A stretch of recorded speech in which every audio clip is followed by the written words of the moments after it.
Letter 9.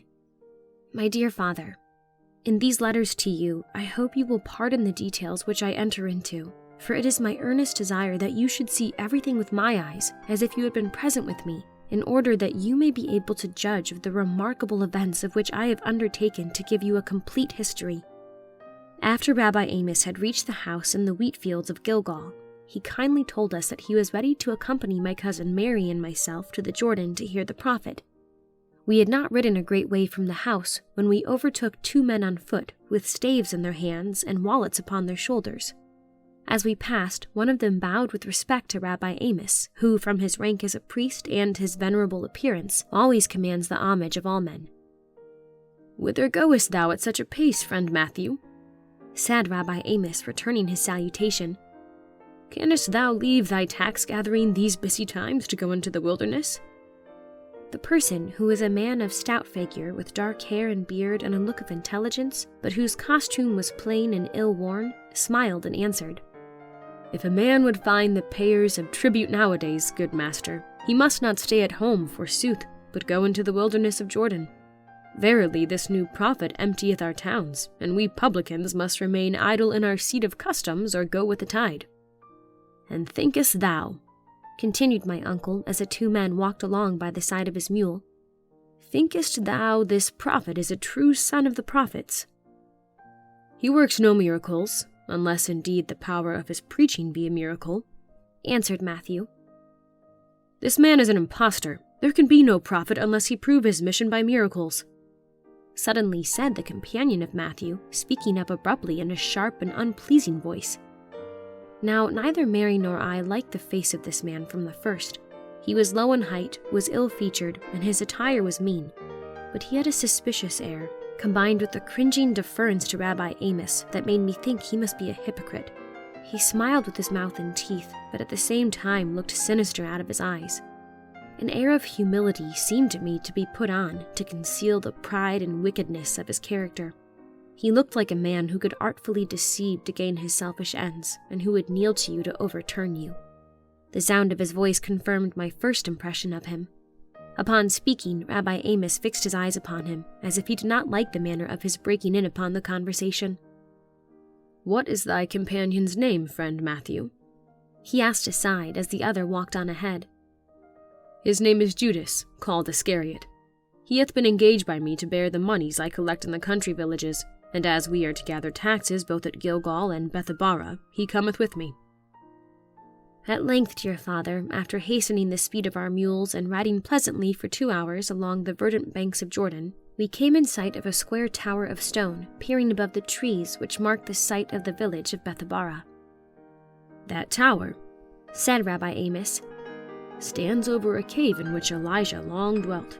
From the summit of yonder hill at the left, the prophet was caught up and ascended to heaven upon the chariot of fire, and near where you see the single rock, Elisha divided Jordan with the fallen mantle left him by the ascending prophet of God." While my eyes were fixed upon the hill, and my imagination presented to me Elijah standing upon the chariot of heaven, disappearing amid the clouds, there was an opening in the wood before us, and all at once we beheld a scene that made my heart cease to beat. It was so new and wonderful. Near the place the winding river takes a broad curve, and the opposite village of Bethabara lies in the hollow of it, forming the center of half a circle. This widely curving shore was alive with the human heads that filled it, and of this vast multitude every eye was concentrated upon the prophet. He was standing near the opposite shore. The Jordan here is very narrow and can be forded.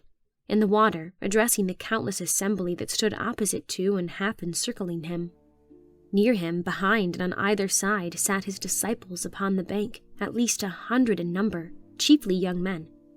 The clear voice of the youthful prophet of the wilderness fell distinctly on our ears, so great was the stillness of the vast audience.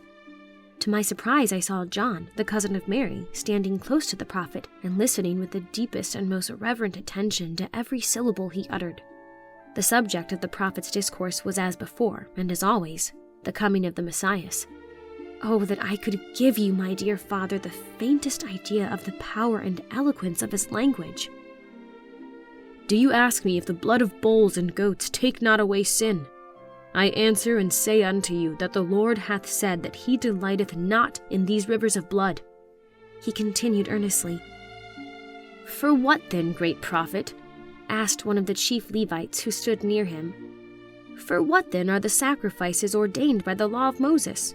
For what then the altar in the temple and the daily sacrifice of the lamb?" "For what?" repeated the prophet, with his eyes beaming with the earnest light of inspiration.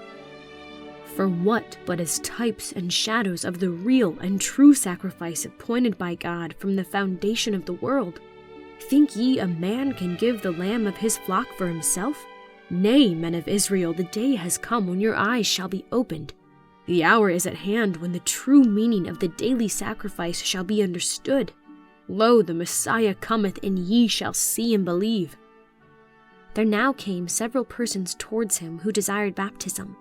While he was baptizing these persons, both men and women, I saw appear on a little mound near the tower Lazarus, the brother of Martha, accompanied by a man of about his own years, of an indescribable dignity and grace of aspect, combined with an air of benevolence and peace that at once attracted me. He was wrapped in a vesture of dark blue cloth, which was folded about his form.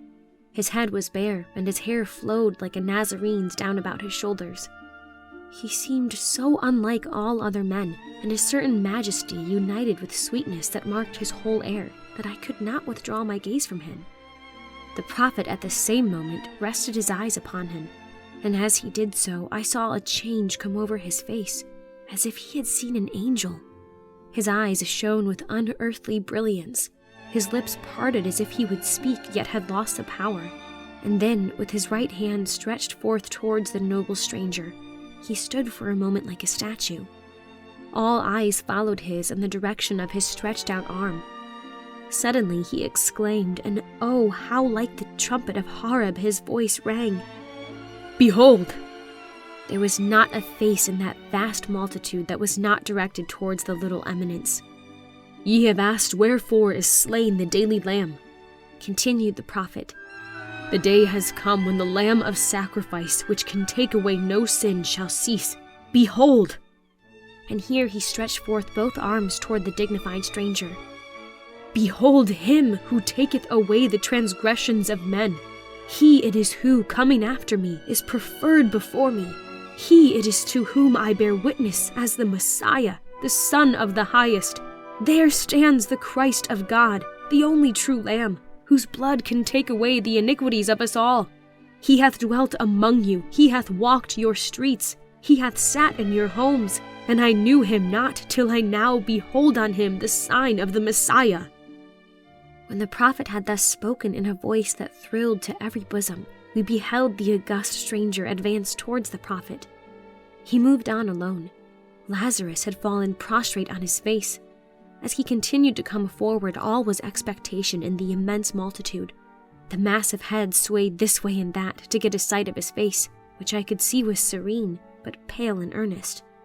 John, the cousin of Mary, seeing him approach, lowly knelt and bowed his head in reverential awe and love. Those who stood between him and the prophet moved involuntarily apart and left an open path for him to the water side. He walked at a slow and even pace, with an air of humility veiling the native dignity of his kingly port. The prophet, on seeing him come near, regarded him, as it seemed to me, with far more awe than all others. "What wouldest thou of thy servant, O Messiah, prophet of God, mighty to save?" he said in tremulous tones as the stranger came even some paces into the water towards him.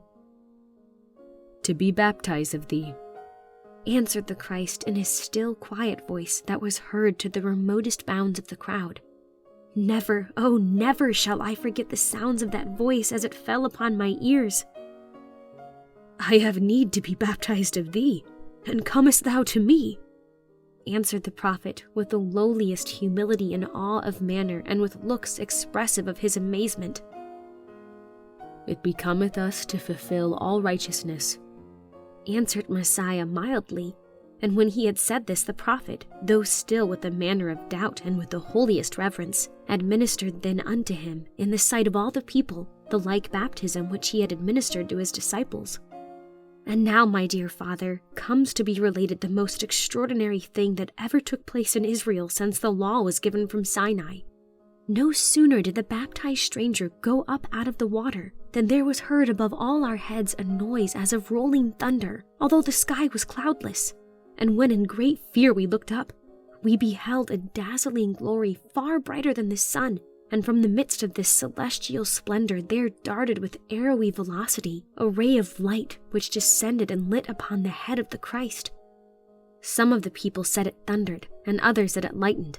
But judge of the amazement and admiration of all, and the dread awe that shook every soul when amid the glory above his head was seen the form of a dove of fire, with outspread wings overshadowing him as it were, and from the heavens what was supposed to be thunder shaped itself into a voice, which uttered these words in the hearing of every ear: "This is my beloved Son, in whom I am well pleased." At hearing these words from the skies, a great part of the multitude fell on their faces. Every cheek was pale, and each man gazed on his neighbor in wonder and fear.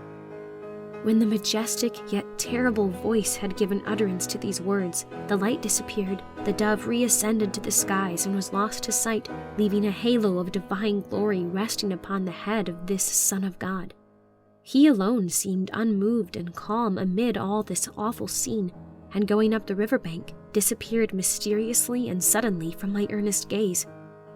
At length, when men came a little to themselves and would gaze on him whom all knew now to be the Christ, no one could find him, so effectually had he withdrawn himself from their homage.